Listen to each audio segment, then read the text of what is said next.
পিঁপড়ের মাথায় চুল? পিঁপড়ের মাথায় চুল? কি বলবে বলো বন্ধুরা এবারে। সেদিনকে বলছে কি মাছের মাথায় চুল হয়, আর এখন আবার বলছে পিঁপড়ের মাথায় চুল।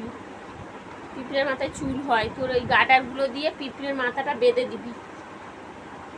মাথা পুরো গলা অবধি?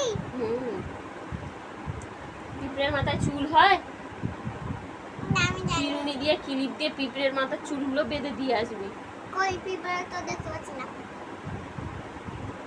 বন্ধুরা দেখো, মানে কি বলবো, এমন এমন প্রশ্ন করে, মানে অবাক অবাক, মানে অবাকের মতো প্রশ্ন করে। হঠাৎ মানে এই ছাতু গুলছিলাম, ছাতুর মধ্যে দুটো তিনটে পিঁপড়ে পড়েছে, মানে কিভাবে পিঁপড়েটা পড়েছে, তো বলছে পিঁপড়েটা একটু তুলে দাও তো মা। তা তুলে দিয়েছি, হঠাৎ বলছে কি পিঁপড়ের মাথায় চুল হয়। দেখি তো এই পিঁপড়ের মাথায় চুল আছে। কি জ্বালা। একদিন মাছ কাটছি, ওরম বলছে যে ও মা মাছের মাথায় চুল হয়। পাগলি। তোর মাথার চুলগুলো নিয়ে লাগিয়ে দিয়ে আসবি পিঁপড়ের মাথায়।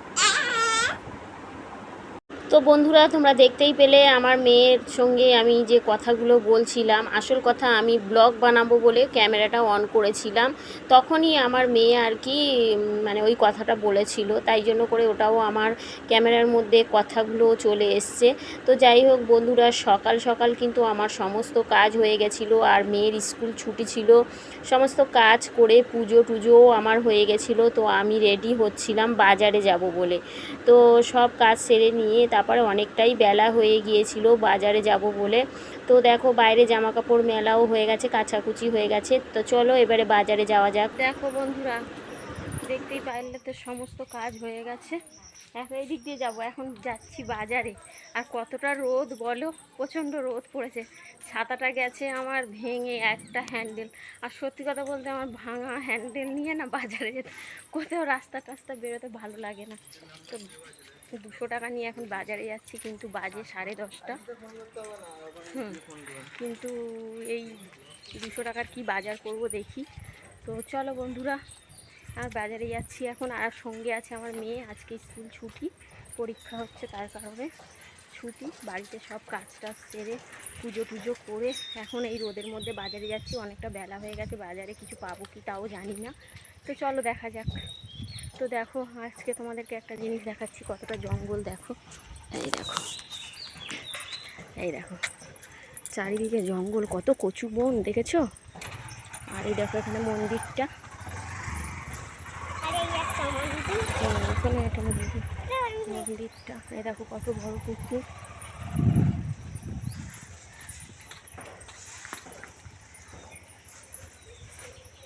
চলো আজকে তোমাদের আমি শিব মন্দিরটার ভেতরে ঢুকে দেখাই।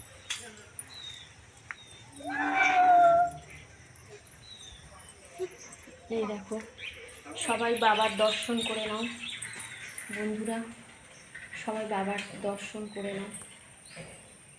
দেখো ভোলেনাথের দর্শন করে নাও সবাই, ঠিক আছে বন্ধুরা।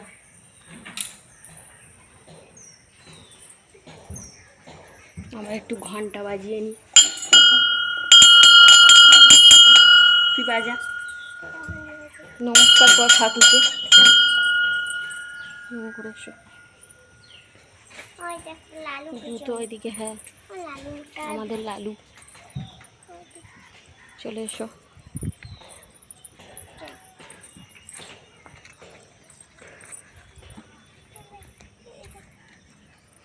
চলে এসো। তো চলো বন্ধুরা, এই দেখো বন্ধুরা পুকুরে মাছ দেখতে পাচ্ছ, কত মাছ। এই দেখো, দাঁড়া দাঁড়া দাঁড়া, মাছগুলো দেখাই ভাসছে জলে, দেখা যাচ্ছে? আমি বুঝতে পারছি না দেখা যাচ্ছে কি।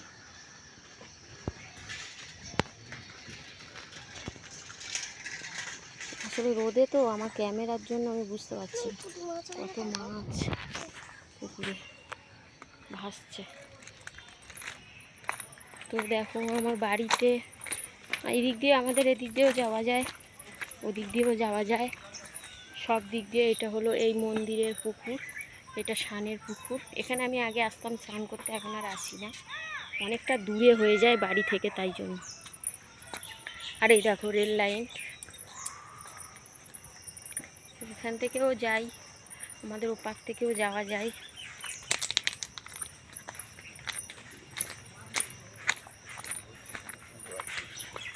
প্রচণ্ড রোদ।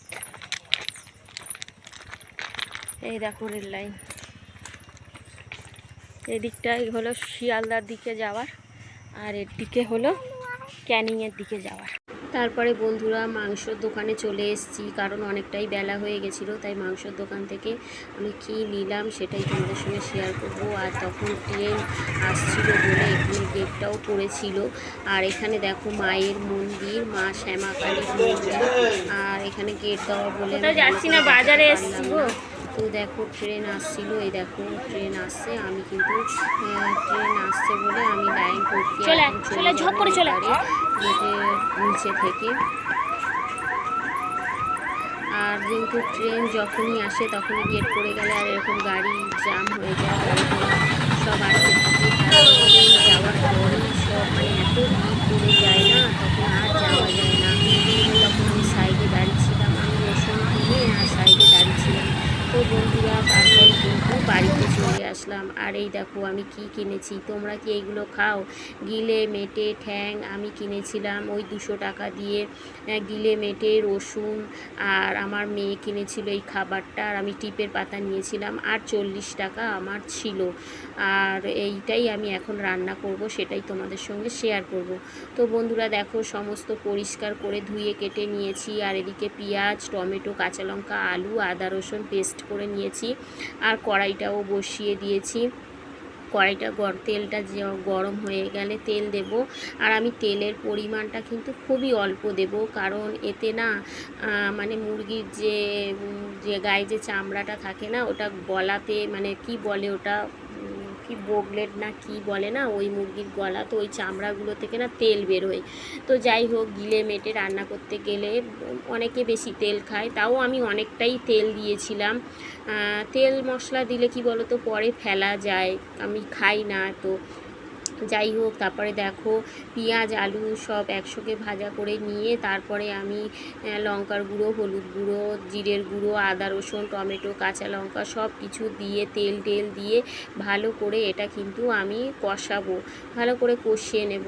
আর গিলে মেটে কিন্তু খেতে খুব ভালো লাগে। তোমরা কারা কারা মানে কোন বন্ধুরা, কোন বন্ধুরা খাও অবশ্যই কিন্তু কমেন্ট বক্সে জানিয়ে যাবে যে গিলে মেটে আমরা খেতে ভালোবাসি। তো বন্ধুরা দেখো গিলে মেটে এটা আমি একদমই মাখা মাখা করব। আর এটা আমি দুপুরে বানাচ্ছি, কারণ সকালবেলা তো আমার রান্না হয়ে গেছিলো। আর দুপুরে এটা আমি এনে বানিয়ে নিলাম রাতের জন্য, এখন আমি আর মেয়ে খাবো। আর এই দেখো এটা হলো মুরগির ওই যে গায়ে যে চামড়াটা থাকে না, ওই চামড়াটা, ঠিক আছে, এই চর্বিটা খেতে আমার খুব ভালো লাগে, এই চামড়াটা। তো আমি কষানোর সময় একটা তুলে রেখেছিলাম, তো একটু খেলাম। বন্ধুরা দেখো বাটিতে তুলে রেখেছি, এটা তুলে নিয়েছি। তো তোমরা সবাই খেয়ে নাও, তোমাদের জন্য এটা। কি আর করব বন্ধুরা, তোমরা যারা পছন্দ করো তোমাদেরকে তো আর পাঠাতে পারবো না। যাই হোক, এইভাবেই তোমাদেরকে বলছি, বাটিতে তুলে নিয়েছি, তোমরা খেয়ে নাও। তারপরে দুপুরবেলা খাওয়া দাওয়ার পরে আমি বিকালে বেরিয়ে পড়েছিলাম মেয়েকে নিয়ে ডান্সে। আর এই দেখো এই বাড়িটা মানে এই রাস্তা দিয়ে আমি মেয়েকে নিয়ে যাই ডান্সে, আমার মেয়ে ডান্স করতে যায়, জিমন্যাস্টিকও করে একই জায়গায়। তো এই মানে বাড়িটার এই রাস্তাটা মানে খুব সুন্দরই, আমার তো খুব ভালো লাগে। আর ওইটা দেখো পুরনো হাভেলির মতো, মানে সামনে একটা বড় ঝিলও আছে, অনেকবার আমি এখানে ভিডিও করেছি। আর এটা হচ্ছে বিয়েবাড়ি, অন্নপ্রাশন সব কিছু আর কি এখানে ভাড়া দেওয়া হয়। এর ভিতরেও কিন্তু আমি ঢুকে অনেকবার ভিডিও করেছি। তো বন্ধুরা আমার এই ছোট্ট ভিডিওটা তোমাদের কেমন লাগলো, আমার ছোট্ট ব্লগটা অবশ্যই কিন্তু কমেন্টে জানিয়ে যাবে বন্ধুরা। তো দেখতেই পাচ্ছ এখানেও আমি ভিডিও করেছি, এখানেই যে মঙ্গলম বলে লেখা আছে ওটাও হচ্ছে বিয়েবাড়ি ভাড়া দেয়, মানে বিয়েবাড়ি, অন্নপ্রাশন যে কোনো অনুষ্ঠান। তো ওকে বন্ধুরা সবাই ভালো থেকো, সুস্থ থেকো, টাটা, দেখা হবে নতুন কোনো ভিডিওর সঙ্গে। যদি কোনো কিছু ভুল বলে থাকি অবশ্যই কমেন্ট বক্সে জানিয়ে যাবে। টাটা।